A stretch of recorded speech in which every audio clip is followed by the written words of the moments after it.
এই কয়দিন আমরা যেভাবে কাটালাম এটা আসলে একটা আতঙ্ক, কারণ পুরা পুলিশ ডিপার্টমেন্টের মান সম্মান ক্ষুণ্ণ হয়ে গেছে। জনগণও আমাদের উপর খুব বিদ্রোহ করে আমাদের যে অত্যাচার, তারপর হত্যাযজ্ঞ, ভাঙচুর, অগ্নিসংযোগ করেছে, এটা আসলেই অকল্পনীয়। এগুলো সরকারি সম্পদ, একজন আসবে গড়বে, আরেকজন এসে ভেঙে দেবে, এটা তো ঠিক না। পারলে অন্য জায়গায় একটা নতুন কিছু সৃষ্টি করেন, সেটা মানুষ সুফল পাবে, এটাই তো নিয়ম। কিন্তু আমি গড়লাম, আপনি ভাঙলেন, আপনি গড়লেন, আমি ভাঙলাম, এটা জনগণের ক্ষতি। আমাদের ট্যাক্সই তো করা। দিন শেষে আমাদের জনগণেরই সম্পত্তি এগুলো। জি, তো এই আমাদের পরে ক্ষতি। আমারও ট্যাক্স দেয়, আমিও তো ট্যাক্স দিই, তাই না? কিন্তু কেউ স্বার্থের জন্য অনেক কিছু করে ফেলাবে, আর কেউ দিন আনবে দিন খাবে, এরকম তো হয় না। সবাইকে সবার প্রতি সহানুভূতি হয়েই চলতে হবে।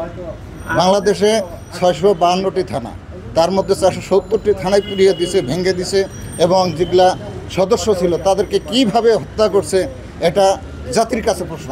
আমাদের নারী কনস্টেবল কিভাবে বিভৎস অবস্থায় মারছে, আবার শ্লীলতা হানিও করছে, মেরে উলঙ্গ করে গাছের সাথে ঝুলিয়ে রাখছে। বিভিন্ন মন্ত্রণালয় নারীরা চাকরি করে না, তাদের পরিশ্রমটা দেখেন, আমাদের পরিশ্রমটা দেখেন।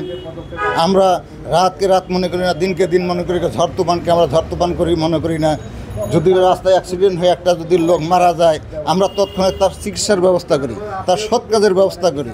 কিন্তু আমাদের পুলিশ ভাইদেরকে যেভাবে মারছে, নারীদেরকে যেভাবে বিভৎস মারছে, লাশগুলো যে 2-3 দিন যে রাস্তায় পড়েছিল, কোনো একটা সুশীল সমাজ সৎকারের ব্যবস্থা করতে পারলো না। খালি দায় দায়িত্ব কি খালি পুলিশের? হ্যাঁ, আপনি এখন কি প্রত্যাশা করবেন, কি বলবেন জনগণের উদ্দেশ্যে? যে সরকার আসবে তার কাছে আমার বিনীত অনুরোধ, আমরা কোনো সহিংস ঘটনায় জড়াইতে চাই না, বা আমরা যাইও না, অতীতেও ছিল না, বর্তমানেও নেই, ভবিষ্যতে নেই। আমাদের ফ্যাসিলিটি বা সুযোগ সুবিধা যা দেওয়ার দরকার, আমাদের হয়তো কর্তৃপক্ষরা জানাইছে, দাবি উপস্থাপন করছে, আপনারাও জানেন। আমাদের হলেও কিছু দাবি পূরণ করবেন ইনশাল্লাহ। আমরা সরকারের কাছে আশাবাদী। আমরা অতীতেও জনগণের ছিলাম, এখনও আছি, ভবিষ্যতেও জনগণের থাকবো। যেহেতু জনগণের ট্যাক্সের টাকা আমাদের বেতন হয়, অল গভর্নমেন্ট কর্মচারীর বেতন হয়।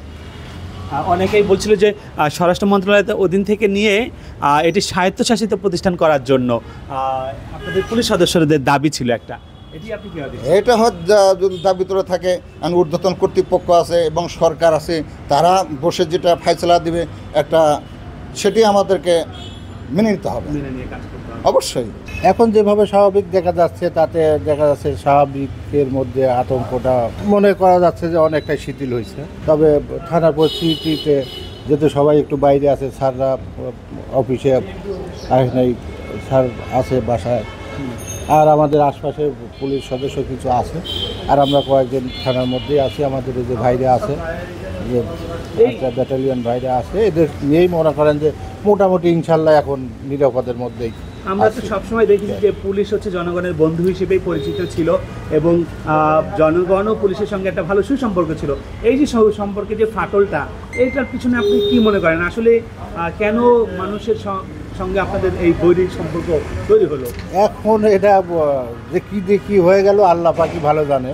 তারপরে তো সাধারণ মানুষের সাথে আমাদের সচরাচর এখন যেরকম আজীবন সব সময়ের জন্য সাধারণ মানুষের জন্য আমাদের পুলিশ বাহিনী সর্বসময় সর্বদাই সবাই হেল্প সহযোগিতার মধ্যে থাকবে ইনশাল্লাহ। এখন সাধারণ মানুষ অনেকেই বলছে যে পুলিশ না থাকায় কিন্তু রাজধানীতে অনেক অপরাধ কিন্তু ইতিমধ্যে বেড়ে গেছে। না, পুলিশ থাকলে পরে তো অপরাধ থাকে না, কিন্তু এখন যে কারণ যে সময়টা চলছে, এখন দেখা যাচ্ছে পুলিশের উপরে কিছু যে ক্ষয়ক্ষতিগুলো হয়েছে, এতে পুলিশ একটু আতঙ্কের মধ্যেই ছিল। তবে এখন বর্তমানে আছে মোটামুটি ভালোই, সব জায়গাতেই সবাই বিরাজমান করতেছে।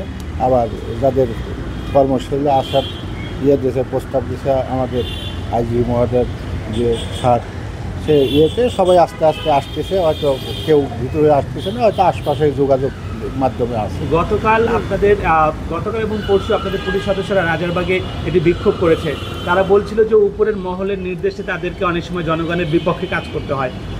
আবার তারা বলছে যে আপনাদের যারা ভাইরা মানে এই হত্যার শিকার হয়েছে, নিহত হয়েছেন, তাদের মৃত্যুরও বিচার চেয়েছেন আপনারা। এটি আসলে আপনি কীভাবে দেখছেন? না, এগুলো যেটা মনে হয় বিভিন্ন ইয়েতে দেখতেছেন, এগুলো চ্যানেলে আসলে যেগুলো দেখতেছেন, এটা তো তারা রাজারবাগে দেখাই যাচ্ছে, স্বচ্ছকেই দেখা যাচ্ছে। তার মধ্যে এখন সিনিয়র স্যাররা আছে, এটার একটা যে কোনো একটা সুরাহা ব্যবস্থা করবেন। আর আমাদের ভাইরা যেভাবে দাবি দেওয়া করেছে, হয়তো ইনশাল্লাহ এটার কিছু না কিছু হলে পারেও একটা সমঝোতার মধ্যে আসে। আপনি জনগণের উদ্দেশ্যে একটু কি বলবেন, একটু প্রত্যাশার কথা? জনগণ, বাংলাদেশের জনগণ তো সবাই ভালো, সবাই সর্বদিক দিয়ে কী করলো, সবাই সবার দিক দিয়েই ভালো। পুলিশের সাথে সহযোগিতা করে সবাই সর্বসময় কাজ করে, কিন্তু বর্তমান প্রেক্ষাপটের উপরে কী হলো না হলো, এটা মনে করেন যে এখন সাধারণ জনগণ কেমনভাবে নিল আর পুলিশ কেমনভাবে নিল, এটা এখন আল্লাহ পাক ছাড়া আর কেউ এটা মানে আমরা অতীত সমাধান ভুলে করতে আবার পারবে না। নতুন উদ্যমে আমরা এগিয়ে তো যাব। অতীত উদ্যমে যাওয়ার জন্য সর্বোচ্চ চেষ্টাই করতেছি। অসংখ্য ধন্যবাদ। আমরা একজন পুলিশ সদস্যের সঙ্গে কথা বলছিলাম, তারা কিন্তু থানায় ফিরতে শুরু করেছেন এবং গতকাল আইজিপি মহোদয়ের পক্ষ থেকে যেটি বলা হয়েছিল যে 24 ঘন্টার মধ্যে সকল পুলিশ সদস্যকে থানায় উপস্থিত হবার জন্য একটি অনুরোধ করা হয়েছে এবং নির্দেশ দেওয়া হয়েছে। সেই মোতাবেক আমরা দেখছি যে সকাল থেকেই তারা থানায় আসতে শুরু করেছেন।